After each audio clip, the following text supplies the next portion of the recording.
The first round of the 2024 NFL draft is all wrapped up, and I want to give you two teams that I thought killed it with their picks in the first round, and two that frankly left me scratching my head. I'm going to start with the more negative ones first to get those out of the way.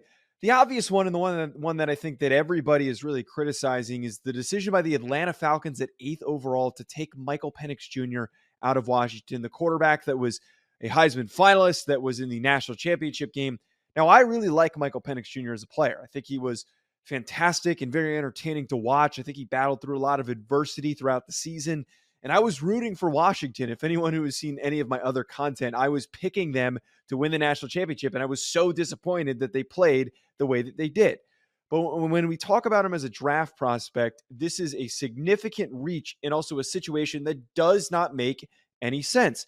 If the Falcons wanted to take a guy and figure out what their long-term future was going to be, I would argue they should have waited to see if he was still on the board in the end of the first round. They just went and gave Kirk Cousins a 4-year deal worth a ton of money. That to me is the most confusing aspect of this. They're trying to put themselves, by making that Cousins signing, to put themselves in a spot to win the NFC South and to get to the playoffs, to fight to win a Super Bowl. And if you're in that position, you have to use that pick to draft a defensive starter or another wide receiver. But instead, they're drafting a player that's probably not going to play for 2 to 3 years. And if he plays any sooner than that, that means things went horribly wrong with Kirk Cousins. I think that Michael Penix, if we remove everything situationally in a few years, letting him sit, letting him learn, he'll be 26, 27 years old when he starts. He's going to be a great pro potentially, but it just doesn't make sense right now for where they picked him and also for what their needs were. I also add in Michael Penix being a risk, being picked that high because of his injury history. I just don't know if he can be a guy who plays a long, sustainable career. Remains to be seen. This could end up working out. It just doesn't make a lot of sense. The other one, I hate this pick, and I have been standing on this table for a very long time. I did not think that Chop Robinson was worthy of going in the first round. The Miami Dolphins took him at 20 overall. He is a player who is a situational pass rusher. The Dolphins are a team that has needed to figure out their offensive line, especially with how inconsistently healthy it was last year. Now, when they picked him at pick 20, where they selected him, or no, it was pick 21 rather, they missed out on opportunities to take guys like Jordan Morgan, like Graham Barton, who could have started at center for them, and as well as Tyler Guyton, the tackle from Oklahoma. It just doesn't make a lot of sense with the investment that they have added to edge, on top of the fact that Chop Robinson is not a 3-down player. He's very explosive. He is somebody I would have been excited to pick somewhere on day 2, but I just do not see him as a guy who is going to be an every down edge rusher, especially considering the fact that it's going to be tough for him to get into the rotation. Now, two picks that I really love.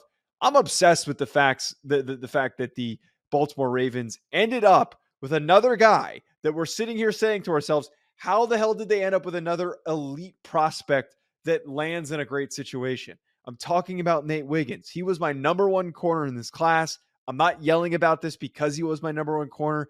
I just consider the fact that he runs a 4.29, he's 6'2", he's very fluid, he moves very easily, and you're throwing him into a defense that is Roquan Smith, Kyle Hamilton, Justin Matabike, already the best defense in the NFL. He could go on to be a Pro Bowler or an All-Pro player just by simply being around an already elite unit. So this one is insane. Every year, the Ravens, the rich get richer, and I wouldn't be shocked if the rest of the draft doesn't end up being phenomenal. By the way, for anyone who wants to rush to the comments, I am not a Ravens fan, have no affiliation, could care less. It's just insane how well they draft every single year. The other pick that I really liked, another NFC North team, Amarius Mims ending up with the Bengals.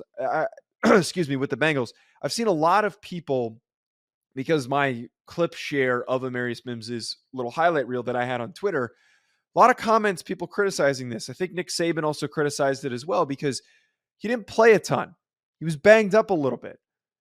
I think that he's going to be fine. He is a physical freak. He has the highest ceiling out of any of the tackle prospects. He could end up being a perennial all-pro if he pans out and he's on the field. That is a big if.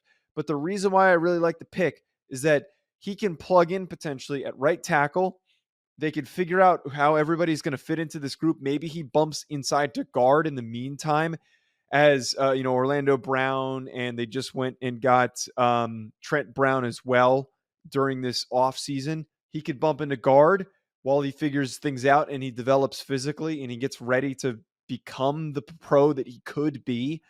Eventually, he'll bump back out the tackle when Trent Brown's time is done with the Bengals, and you're going to be having an unbelievably good offensive line. Any effort to bolster the unit was huge for protecting Joe Burrow, and I just think that Amarius Mims gets a good chance to not be thrown into the mix where he is expected to be an elite player right away and be the best offensive lineman on his team, and we can be patient with him. Love that pick. Let me know below if you God, I am running on fumes. Let me know below your favorite picks and what you thought of the first round of the 2024 NFL Draft.